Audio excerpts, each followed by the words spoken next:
Today I'm going to talk about Jenna Ortega and her MBTI type. There are some changes to this channel. It was formerly the INTJ equation. Sorry for the long hiatus, just got a lot of stuff going on. But now it's trauma type. I've been wanting to change the direction of this channel for a while, but let's go ahead and dig into her type. Stay tuned. Let's take a look at the internet and see what other people are typing her as. As personality database, which 90% of the users are either born with fetal alcohol syndrome or Down syndrome, say she's an ENTJ. Let's see if that holds up. Personalitylist.com claims that she's an INFP. Personalityatwork.com says Jenna Ortega is a dreamer as well. I don't know how in the hell you confuse an ENTJ with an INFP, but I guess we're going to find out. Before we get too far in the video, I do have a new side channel called Astrotype. You may remember Xeon, the mystical ENTJ. We are finding correlation between birth charts and astrology and personality types. So go ahead over there and check it out. The link should be below or up above.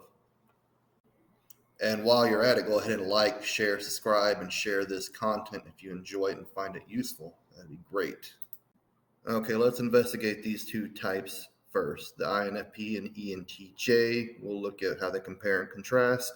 Starting with the INFP with their cognitive functions, their hero function is introverted feeling, parent function NE, child SI, inferior TE, down in the shadow, the opposing personality is FE, the cynic's function NI, trickster, SE, and TI, demon. Next, we'll look at the INFP's interaction styles. Responding, basically the equivalent to introversion. They would rather respond and keep on track in conversations rather than going to people and starting new topics. Informative, take forever to say what they're going to say. Control, they like to have all the information before they talk, where they present, where they move forward, compared to progression, where they just kind of go with the flow and learn by trial and error. Next, let's look at the ENTJ and their cognitive function stack. The hero function is TE, parent NI, child SE, inferior FI, opposing TI, cynics NE, trickster SI, demon FE. If you don't know what the hell I'm talking about with these functions, go ahead and watch the cognitive function playlist in the old. You'll see this INTJ equation, not trauma type, but yeah, same thing.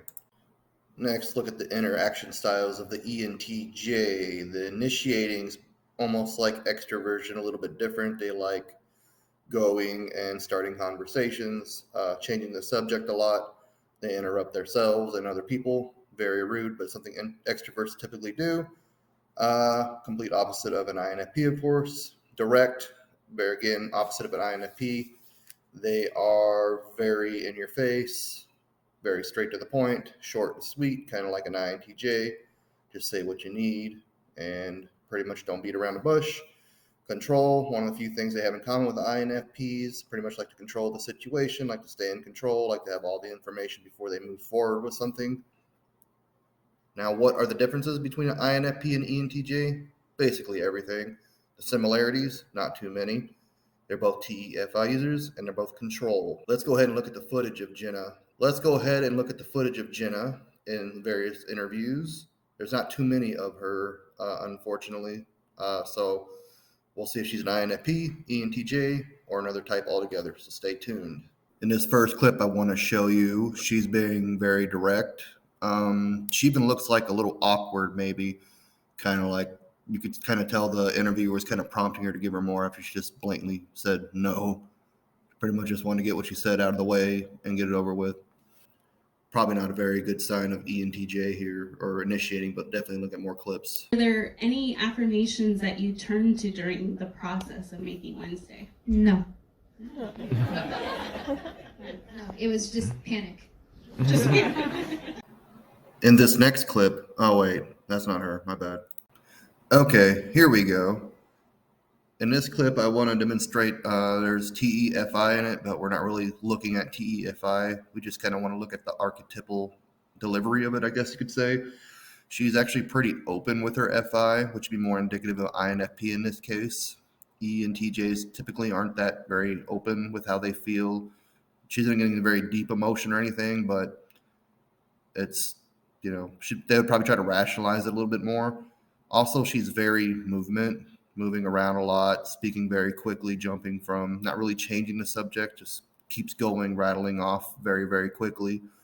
That's not really typical of either an INFP, especially INFP. They're very, very slow and drawn out. You can definitely check out like my Robert Greene video or Johnny Depp video. They're both INFPs. ENTJs speak a little bit quicker, like Trump. He's an ENTJ and he's a little more shooting from the hip, but she's going really fast, like really, really fast. So that's not very typical of either. So go ahead and give this clip a watch. I have to split it up too because of YouTube and their community guidelines. I had never worked with someone with his, and he's a legend, exactly. So I hadn't worked with someone who had built such a resume, and I remember being really overwhelmed by how kind he was, but then also being really scared working with him because he's such an incredible collaborator that I couldn't tell if he was directing me or not. I would go to work and ask for criticism because sometimes I always preface it with the director, hey, if that was god awful, I need to know. Like, just tell me flat out and we'll fix it.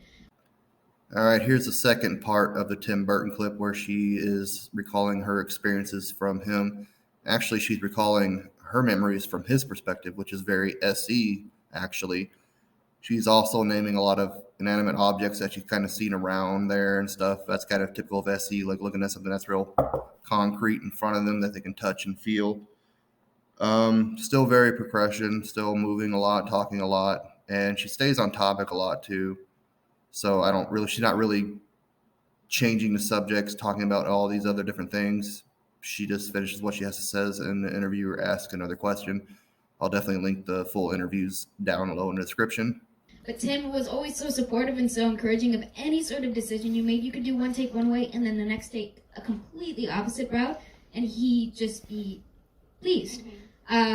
He was really hands-on. We would be shooting in a Romanian forest at 4 a.m. in winter, and where's Tim? And he's carrying 2 trees and throwing them on the ground and like throwing logs this way and painting actors in blood himself and saying, give me some more, I'm thirsty with his cup, you know?